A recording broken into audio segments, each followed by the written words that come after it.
చూస్తున్నాం. హెచ్సియు భూముల వ్యవహారంపై మంత్రులతో సీఎం రేవంత్ రెడ్డి అత్యవసరంగా భేటీ అయ్యారు. అందుబాటులో ఉన్న మంత్రులతో పోలీస్ కమాండ్ కంట్రోల్ సెంటర్లో సమావేశమయ్యారు. అయితే ఈ భేటీలో హెచ్సియు భూములపై ప్రతిపక్షాలను ఎలా ఎదుర్కోవాలి అనే దానిపై చర్చిస్తున్నట్టు తెలుస్తోంది. కాగా కొన్ని రోజుల నుండి హెచ్సియు విద్యార్థులు భూములు చదును చేయొద్దంటూ పెద్ద ఎత్తున నిరసన కార్యక్రమాలు చేస్తున్నారు. ఈ నేపథ్యంలోనే సీఎం రేవంత్ రెడ్డి భేటీకి ప్రాధాన్యత సంతరించుకుంది.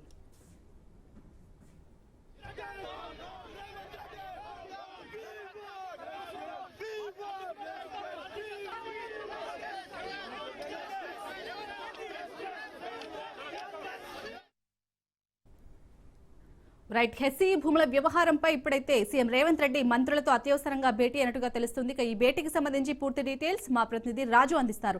రాజు, మనం చూస్తున్నాం 2 రోజులుగా హెచ్సియు భూములపై వివాదం చెలరేగింది.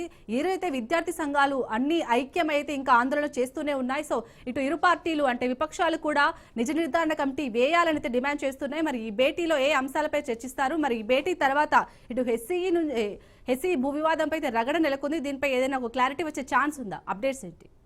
యశాలిని, హెచ్సియు భూముల వ్యవహారంపై రాష్ట్ర ప్రభుత్వం అప్రమత్తమైంది. ఎందుకంటే గత కొన్ని రోజులుగా కూడా ఇటు విద్యార్థి సంఘాల ఆధ్వర్యంలో ఇటు పెద్ద ఎత్తున ఉద్యమాలు జరుగుతున్న పరిస్థితి కనిపిస్తూ ఉంది. ఇటు క్యాంపస్లో ఇటు పోలీసులకు ఇటు విద్యార్థులకు మధ్యలో 2-3 రోజులుగా కూడా మనం చూస్తూ ఉన్నాము. పెద్ద ఎత్తున ఇటు తోపులాటలు, ఇటు విద్యార్థులను అడ్డుకోవడము, ఇవన్నీ కూడా జరుగుతూ ఉన్నాయి. గత 2 రోజులుగా కూడా చూసుకున్నట్టయితే ఇటు మరొక వైపు ఆ అంశము ఇటు పొలిటికల్ టర్న్ కూడా తీసుకుంది. ఎందుకంటే ఇటు ప్రతిపక్షాలు ఇటు బీఆర్ఎస్ పార్టీ, ఇటు బీజేపీ పార్టీ కూడా విద్యార్థులకు మద్దతు ఇస్తామని చెప్పి కూడా ప్రకటించడం జరిగింది. ఈ నేపథ్యంలోనే రాష్ట్ర ప్రభుత్వం అప్రమత్తమైంది. అందుబాటులో ఉన్న మంత్రులతో సీఎం రేవంత్ రెడ్డి అత్యవసర సమావేశం నిర్వహించడం జరిగింది. కొద్దిసేపటి క్రితమే మంత్రులకు సమాచారం అందించడం జరిగింది. పోలీస్ కమాండ్ కంట్రోల్ సెంటర్కి రావాలని చెప్పి కూడా మంత్రులకు సమాచారం అందించడం జరిగింది. అయితే ఎజెండా లేకుండా ఎందుకు పిలిచారని చెప్పేసి కూడా మంత్రులు అయితే అత్యవసరంగా రావడం జరిగింది.